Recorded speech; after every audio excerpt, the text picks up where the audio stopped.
Hello everyone, good morning. Today we will discuss application of Cauchy residue theorem for evaluation of integral minus infinity to infinity f1x upon f2x dx, where we have already assumed that f1x and f2x are polynomials in x and f2x has no roots on real axis. इसका मतलब ये हुआ कि अगर fx ये है तो fx has no poles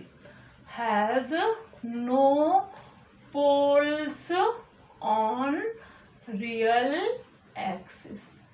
Okay, now let us consider this integral is this integral. ध्यान से देखिए मैं क्या कह रही हूँ. Let us consider that this integral is can be written in this form where C is a circle. कैसा circle है? R रेडियस का, कैपिटल R रेडियस का सर्कल है विद सेंटर एट ओरिजिन, जो कि हम इस तरह से ड्रॉ करते हैं, drawn in such a way that there is no singularity on CR. FZ की कोई भी सिंगुलैरिटी इस कर्व CR के ऊपर नहीं होगी, ऐसा सर्कल हम ड्रॉ करते हैं. और -R से R में तो पहले से ही कहा हुआ है कि कोई सिंगुलैरिटी नहीं होगी और CR पर भी कोई सिंगुलैरिटी नहीं होगी. ठीक है. So according to Cauchy integral theorem, according to Cauchy integral theorem हम कह सकते हैं कि integral C F Z D Z जो है वो हो जाएगा integral -R to R F Z D Z plus integral CR F Z D Z के बराबर. ठीक है. अब अगर यहाँ से मैं ये वाला इंटीग्रल निकालूं तो मुझे मिलेगा integral -R to R F Z D Z is equal to integral C F Z D Z minus integral CR F Z D Z. ठीक है. अब मैं ले लूँ लिमिट, तो लेट अस टेक लिमिट, क्योंकि हमें क्या करना है, इन्फिनिटी से इन्फिनिटी जाना है. So let limit R tends to infinity.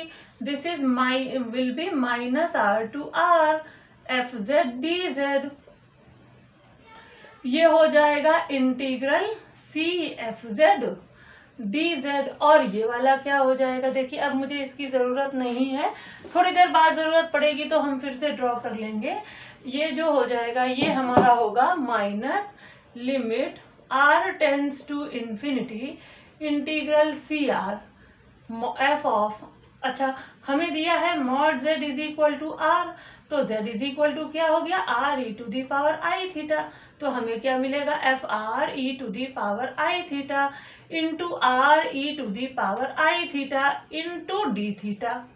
अब CR कहाँ पर है, हाफ सर्कल है. अभी देखिए मैंने ड्रॉ किया था, अगर फुल सर्कल होता है तो 0 से 2 पाई होता है. हमारे पास हाफ सर्कल है तो कहाँ से कहाँ तक होगा, 0 से पाई तक होगा. ठीक है. अब ये फिर से एक जो हमारा है ये एक उसके अंदर आ गया, इंटीग्रल हो गया. अब CR पर तो हमारी कोई सिंगुलैरिटी ही नहीं है. Okay, we do not have any singularity on CR. अब नाउ CR पर अगर कोई सिंगुलैरिटी नहीं है तो उस पर रेजिड्यू क्या होगा, 0 हो जाए, यानी उस पर इंटीग्रल की वैल्यू क्या हो जाएगी, 0 हो जाएगी. So integral C F Z D z -0 since there is no singularity on CR पर तो कोई सिंगुलैरिटी नहीं है तो ये हो जाएगी. अब इसकी वैल्यू क्या होती है, according to the Cauchy residue theorem इसकी वैल्यू क्या होगी, 2 pi I into sum of residue inside C. यही तो है ना कॉशी रेजिड्यू थ्योरम. इसकी वैल्यू क्या हो गई, इसकी वैल्यू हो गई 2 pi I into sum of residues inside C. तो जो इसकी वैल्यू वो किसकी वैल्यू मिल गई, हमें क्या मिल गया, अगर हम लिमिट लगा देंगे तो देखिए हमें मिल गया। अगर हम लिमिट लगाते हैं integral minus infinity to infinity f Z D Z is equal to 2πi into sum of residues inside C. Now this is our answer. We have to keep it remember that from minus infinity to infinity हमें इसको किस तरह से करना है. अब now we will take a question. Now see, we have a question. Question says evaluate integral 0 to infinity cos mx upon 1 plus x square dx. ठीक है. अब हमें मालूम है कि हमारे पास ये डेफिनेट इंटीग्रल की प्रॉपर्टी होती है. क्या प्रॉपर्टी होती है? Integral minus a to a f x d x becomes twice of integral 0 to a f x d x if f of minus x is equal to f x. अब देखते हैं हमारे पास जो एफ एक्स दिया है वो क्या दिया हुआ है. वो दिया है cos m x upon 1 plus x square. ठीक है. अगर मैं कॉस में जहाँ जहाँ एक्स है वहाँ वहाँ माइनस एक्स रखूँ तो मुझे क्या मिलेगा? Cos m of minus x upon 1 plus minus x का होल स्क्वायर. तो कॉस की value, cos always digest minus sign inside. Cos minus theta is always plus cos theta. So cos m x upon 1 plus x square. So what did we get? We get f x. तो अब हमें इसका मतलब क्या मिल सकता है? हमें जो वैल्यू मिली है माइनस इन्फिनिटी टू इन्फिनिटी, अगर मैं इसको ये लिखूं cos m x upon 1 plus x square d x, तो चूंकि ये वैल्यू सेटिस्फाई कर गई तो हम लिख सकते हैं इसे twice of integral 0 to infinity cos m x upon 1 plus x square d x. ठीक है. इसका मतलब इसकी वैल्यू क्या आई? इसकी वैल्यू क्या आई? मैं यहाँ लिख रही हूँ 1/2 integral minus infinity to infinity cos m x upon 1 plus x square d x. ठीक है ना. इसकी वैल्यू कितनी आई? 1/2 ऑफ दिस. वो मैंने वहाँ पर लिख दी है. ठीक है. अब आगे देखते हैं. अभी थोड़ी देर पहले मैंने एक आपके सामने थोड़ा सा इंटीग्रेशन का थोड़ा सा प्रूफ दिया था. उसमें ये बताया था that integral minus infinity to infinity f x d x is equal to 2πi and sum of residues. यही तो होता है, सम ऑफ रेसिड्यूज. इसको थोड़ा सा और भी लिख सकते हैं. देखिए हमने ये भी लिखा था वहां पर integral C F Z D Z is equal to 2πi into sum of residues. क्यों मैंने ऐसा लिखा? आप कहोगे कि आपने ये लिखा था वो भी तो सही था, फिर आपने ये क्यों लिखा? वो इसलिए लिखा क्योंकि हमें जो इंटीग्रल दिया होगा वो एक्स में दिया होगा, पर रेजिड्यू हम तभी निकाल सकते हैं जब मैं उस एफ एक्स को एफ जेड में बदल दूं. अगर मैं एफ एक्स को एफ जेड में नहीं बदलती हूँ तो मैं रेजिड्यू नहीं निकाल सकती हूँ. तो अब हमारा क्या हो जाएगा? मैं इस एफ एक्स को एफ जेड में बदलूंगी. तो देखिए हमें क्या मिलेगा? इंटीग्रल सी. ठीक है. कॉस एम एक्स को हम लिख सकते हैं E to the power I M Z upon 1 plus Z square D Z. Okay, ये मिल गया. अब हमारा क्या हो जाएगा? हमारा हो जाएगा 2πi into sum of residues. Residues inside C. ये ध्यान रखने वाली बात है, ऑन नहीं चाहिए अब हमको. ऑन यानी कर्व के ऊपर जो रेजिड्यूज होंगे वो नहीं चाहिए, केवल अंदर वाले चाहिए. तो अब हम क्या करेंगे? इसका पोल निकालेंगे. तो 1 plus Z square is equal to 0. Z is equal to plus minus i are poles of f z. Okay. अब हमें जो पोल चाहिए वो किसके अंदर चाहिए? आपने देखा अभी थोड़ी देर पहले हमने हाफ सर्कल बनाया था, तो किसके अंदर चाहिए? इस हाफ सर्कल के अंदर. ये है आर से माइनस आर और ये है सी आर.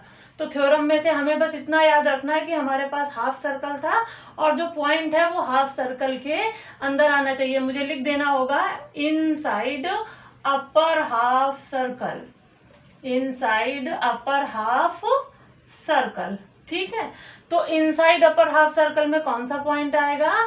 प्लस आई आएगा इनसाइड अपर हाफ सर्कल में। तो हम क्या करेंगे? रेजिड्यू निकालेंगे। Residue at z is equal to i. Formula क्या होगा? Limit z tends to i z minus i e to the power I m z upon z square plus 1 को हम लिख सकते हैं z plus i into z minus i. z minus i will cancel out.